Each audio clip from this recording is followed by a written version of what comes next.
Good morning বন্ধুরা, আজকে আমি মসুরির ডাল দিয়ে কুমড়ো শাক রান্না করব। সবার প্রথমে আমি ডালটা 2-3 বার জল পাল্টে পাল্টে ধুয়ে নিয়েছি। এখন ডালটা সিদ্ধর জন্য বসিয়ে দেব। ডাল সিদ্ধ হয়ে গেছে, এখন বন্ধুরা নামিয়ে নেব।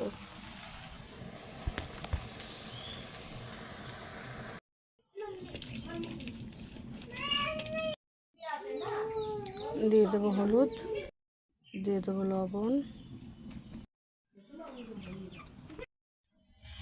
ডালে দিয়ে দেবো জল, কুমড়ো শাকটা দিয়ে দেবো।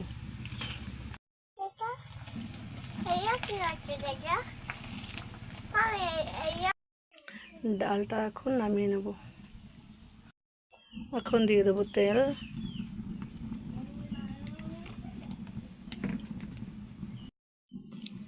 দিয়ে দেবো 5 ফোড়ন, দিয়ে দেবো কাঁচা লঙ্কা,